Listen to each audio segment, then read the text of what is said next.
Assalamu alaikum to all of cadets. How are you all? It's a very critical moment to you all where the COVID 19 has dispersed everywhere in our country and all over the world. So be safe and sound and stay your home. Here, MD Ashikur Rahman, lecturer in chemistry at Borishal Cadet College. Today, I am going to start my first lesson on the chapter 4. The name of this chapter is periodic table, which is indicated by the symbol PT in this lesson. The topic which you will be taught today, the concept of periodic laws and classification of periodic table. After completing this lesson, you will be able to know the definition of various laws of periodic tables and its limitations, different properties of periodic table, classification of elements of periodic tables, able to know about S, P, D and F block elements, metals, metalloids and non-metals, and finally you will be able to know the use of periodic tables. Now move on to the definition of periodic table. It is a chart that organizes elements according to their increasing atomic numbers and their chemical and physical properties. Characteristics of periodic table. The periodic table consists of groups and periods. The vertical columns is known as groups and the horizontal rows is known as periods. It contains 7 periods and 18 columns. The periods of the periodic table indicate the highest energy level occupied by one or more electrons. Now move on to the laws of different various periodic table. First of all, consider the law of triad. It was proposed by the scientist Dobereiner. Dobereiner found out the relationship between the atomic masses and the properties of elements for the classification of elements. He arranged similar elements into group of 3. These families of 3 elements are known as triads. The statement of this law is that the atomic mass of the middle element of the triad is equal to the mean of the atomic masses of the other 2 elements. Consider the first triad, which includes the elements of lithium, sodium and potassium. According to this law, the atomic masses of sodium is equal to the arithmetic mean of the atomic masses of lithium and potassium. Consider the second triad, which includes calcium, strontium and barium. In this case, the atomic masses of strontium is equal to the arithmetic mean of the atomic masses of calcium and barium, which is 88.5. And in case of third triad, which includes the elements of chlorine, bromine and iodine. In this case, the atomic masses of bromine is equal to the arithmetic mean of the atomic masses of chlorine and iodine, which is equal to 81.5. These are the total numbers of triads given by the scientist Dobereiner, which are includes here. The limitations of law of triad. The main limitations are first, the identification of new elements made this model obsolete. Second, newly discovered elements did not fit into the triads. And third, only a total of 5 Dobereiner's triad were identified. So other methods of classifying elements were developed later. Law of octaves, which is also known as Newland's law of octaves. The statement of this law is that if elements are arranged according to their increasing atomic mass, the chemical properties of the 8th element is same with the first elements.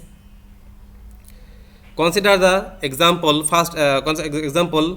Here we see lithium is the first element whose atomic mass is 7, and the second, third, fourth, fifth, sixth and 7 elements are beryllium, boron, carbon, nitrogen, oxygen, fluorine, and the 8th element is sodium, whose atomic mass is 23.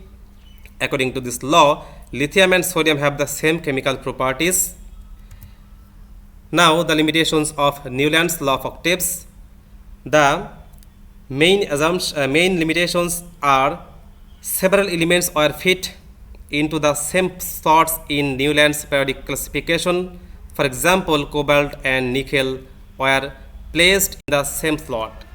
And finally, the main limitation is that this law was applicable only up to the calcium element, because if scandium and or any other element is placed after calcium, then elements don't have the same chemical properties. So this method of classifying elements did not leave any room for the discovery of new elements. Now move on to the Mendeleev's periodic law, which statement is that when the elements are arranged in increasing order of atomic mass, the chemical properties repeat periodically. This is known as the periodic law. Do you think that could Mendeleev be wrong? The final answer is no. However, which elements are out of order with respect to mass are argon and potassium, cobalt and nickel, tellurium and iodine, etc. Also, Mendeleev was aware of some of these discrepancies.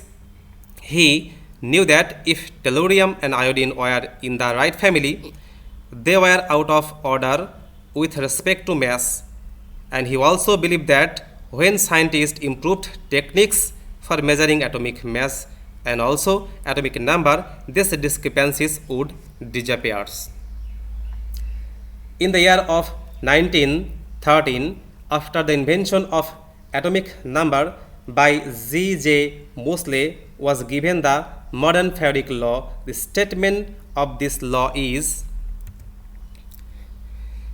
when the elements are arranged in increasing order of atomic number, the chemical properties repeat periodically. This is the basis for the modern periodic table. Now, the classification of periodic table. There are many classification of periodic tables. First of all, consider the blockwise classification. The periodic tables can be classified into 4 different blocks, which are S block elements, which includes group number 1A and 2A, and the P block elements, which includes the group from 3A to 8A. The D block element is the transition element or metals, and the F block elements are the lanthanides and actinide metals and elements. It can be determined from the electronic configuration of that element.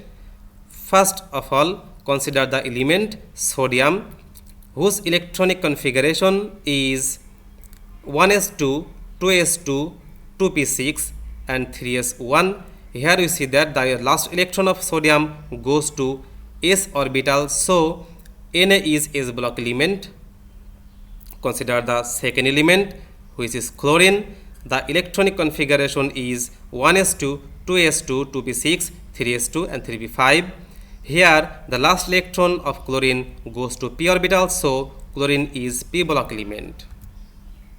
Consider the third example. The electronic configuration of iron is 1s2, 2s2, 2p6, 3s2, 3p6, 4s2 and finally 3d6. Here we see that the last electron of iron goes to the d orbitals, so iron is d block element. The fourth example is copper, whose electronic configuration is 1s2, 2s2, 2p6, 3s2, 3p6, 4s1 and 3d10. Here the last electron of copper goes to d orbitals, so copper is d block element. Similarly, lanthanum is an F block element because the last electron of lanthanum goes to F orbitals.